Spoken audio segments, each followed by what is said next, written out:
मंगलाचरण। नारायणं नमस्कृत्य नरं चैव नरोत्तमं देवीं सरस्वतीं व्यासं ततो जयमुदीरये। अर्थात भगवान नारायण, श्रेष्ठ पुरुष नर, देवी सरस्वती और महर्षि व्यास को प्रणाम करके ही पवित्र कथा का आरंभ करना चाहिए। वंदना। व्यासाय विष्णु रूपाय व्यास रूपाय विष्णवे नमो वै ब्रह्म निधये वासिष्ठाय नमो नमः।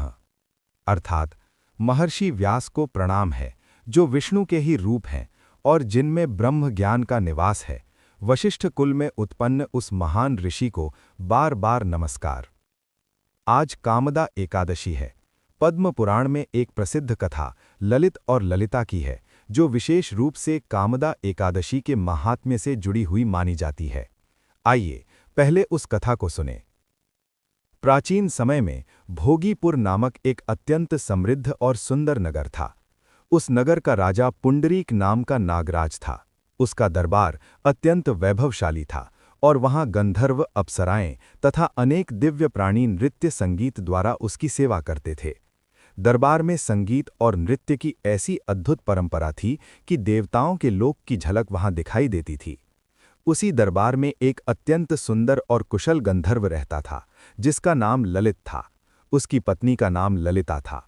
ललित गायन और वीणा वादन में अद्वितीय था और ललिता नृत्य तथा सौंदर्य में अद्भुत मानी जाती थी। दोनों एक दूसरे से अत्यंत प्रेम करते थे और उनका दाम्पत्य जीवन अत्यंत सुखमय था। एक दिन राजा पुंडरीक के दरबार में अनेक गंधर्व और अप्सराएं उपस्थित थे। वहां ललित को गायन करने के लिए बुलाया गया। वह गंधर्वों के समूह के साथ बैठकर राजा के समक्ष गान करने लगा, परंतु उस समय उसका मन अपने कर्तव्य में पूरी तरह नहीं लगा था। उसका चित्त अपनी प्रिय पत्नी ललिता के स्मरण में डूबा हुआ था। प्रेमवश उसका ध्यान बार बार अपनी पत्नी की ओर चला जाता था। परिणाम ये हुआ कि उसका गायन शुद्ध लय और स्वर में नहीं रहा। संगीत की गति बिगड़ गई और दरबार में बैठे कुछ गंधर्वों ने ये त्रुटि तुरंत पहचान ली। वहां उपस्थित एक सर्प स्वरूप गंधर्व करकोटक ने ये बात राजा पुंडरीक को बता दी। उसने कहा, महाराज, ये ललित गंधर्व आज आपके सामने गाते समय अपने कर्तव्य में मन नहीं लगा रहा है। इसका ध्यान अपनी स्त्री के मोह में डूबा हुआ है, इसलिए ये दरबार की मर्यादा का उल्लंघन कर रहा है। राजा पुंडरीक को ये सुनकर अत्यंत क्रोध आया। उन्होंने इसे राजसभा का अपमान समझा। क्रोध में आकर राजा ने ललित को शाप दे दिया, हे मूर्ख, तूने अपने कर्तव्य की उपेक्षा की है और दरबार की मर्यादा भंग की है, इसलिए मैं तुझे शाप देता हूं कि तू तुरंत भयानक राक्षस बन जाएगा। राजा का शाप सुनते ही ललित का दिव्य गंधर्व रूप समाप्त हो गया और वह एक विशाल विकराल राक्षस में परिवर्तित हो गया। उसका शरीर अत्यंत बड़ा और भयावह हो गया। उसका मुख विकृत, दांत बड़े बड़े और रूप भयंकर हो गया। ये सब देखकर उसकी पत्नी ललिता अत्यंत दुखी हो गई। उसका हृदय करुणा और पीड़ा से भर गया। वो अपने पति के इस दुख को सह नहीं सकी। पति के राक्षस बनने के बाद भी ललिता ने उसका साथ नहीं छोड़ा। वो उसके साथ जंगलों और पर्वतों में भटकने लगी। उसका पति भूख प्यास से पीड़ित होकर इधर उधर भटकता रहता और वो पतिव्रता स्त्री हर समय उसके साथ रहती। इस प्रकार बहुत समय बीत गया। एक दिन भटकते भटकते वे दोनों विंध्याचल पर्वत के समीप पहुंचे। वहां अनेक आश्रम और तपस्वी ऋषियों का निवास था। उसी स्थान पर ऋष्यमूक नाम के एक महान तपस्वी मुनि का आश्रम था। ललिता ने उस आश्रम में जाकर मुनि को प्रणाम किया और अत्यंत विनम्रता से अपनी दुख भरी कथा सुनाई। उसने कहा, हे मुनिवर, मेरे पति ललित गंधर्व थे। राजा पुंडरीक के शाप से वे राक्षस बन गए हैं। मैं एक पतिव्रता स्त्री हूं और अपने पति को इस दुख से मुक्त करना चाहती हूं। कृपा करके ऐसा उपाय बताइए जिससे मेरा पति पुनः अपने दिव्य स्वरूप को प्राप्त कर सके। उस पतिव्रता स्त्री की करुण कथा सुनकर ऋष्यमूक मुनि को उस पर दया आ गई। उन्होंने कहा, हे सुभागी, चैत्र मास के शुक्ल पक्ष की एकादशी का व्रत अत्यंत पवित्र होता है। इसे कामदा एकादशी कहा जाता है। यदि तुम श्रद्धा और भक्ति से इस व्रत का पालन करके उसका पुण्य अपने पति को अर्पित करोगी तो वो अवश्य ही राक्षस योनि से मुक्त हो जाएगा। ललिता ने मुनि के निर्देश को अत्यंत श्रद्धा से स्वीकार किया।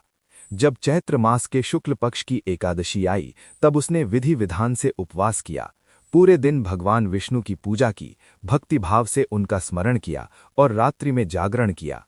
द्वादशी के दिन उसने व्रत का पारण किया और पूरे व्रत का पुण्य अपने पति के उद्धार के लिए समर्पित कर दिया। जैसे ही उसने व्रत का पुण्य अपने पति को अर्पित किया, उसी क्षण उसका पति ललित राक्षस योनि से मुक्त हो गया। उसका भयानक राक्षसी रूप समाप्त हो गया और वो पुनः अपने दिव्य गंधर्व रूप में प्रकट हो गया। उसका शरीर फिर से तेजस्वी और सुंदर हो गया। दिव्य वस्त्र और आभूषणों से वो अलंकृत दिखाई देने लगा। ये देखकर ललिता अत्यंत प्रसन्न हुई। दोनों पति पत्नी ने ऋष्यमूक मुनि को प्रणाम किया और उनके आशीर्वाद से पुनः अपने दिव्य लोक को लौट गए। मित्रों, अभी आपने ललित और ललिता की कथा सुनी। एक साधारण सी लगने वाली पुराण कथा, पर उसके भीतर कितनी गहरी शिक्षा छिपी हुई है। लेकिन अब मैं आपसे एक प्रश्न पूछना चाहता हूं। आज अचानक ये कथा क्यों सुनाई गई?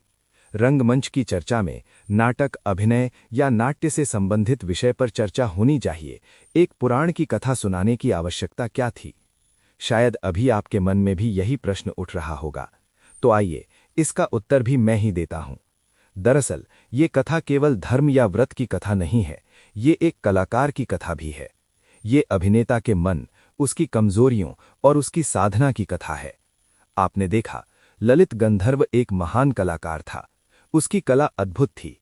वो राजसभा में गाता था, देवताओं के समान सम्मान पाता था। लेकिन एक दिन मंच पर उसका मन भटक गया। उसका ध्यान अपने कर्तव्य में नहीं रहा। उसके स्वर की लय टूट गई और यही एक छोटी सी चूक उसके लिए विनाश का कारण बन गई। मित्रों, यही तो अभिनेता का पहला पाठ है, मंच पर एकाग्रता। जब अभिनेता मंच पर आता है, तब उसका निजी जीवन, उसकी निजी चिंताएं, उसका प्रेम, उसका दुख, सब कुछ मंच के बाहर रह जाना चाहिए। यदि मन कहीं और भटक गया तो अभिनय टूट जाता है। ललित की पहली भूल यही थी, उसका मन मंच पर नहीं था। और यहीं से हम दूसरी शिक्षा पाते हैं, मंच अनुशासन। राजसभा केवल मनोरंजन का स्थान नहीं थी, वो एक अनुशासित मंच था।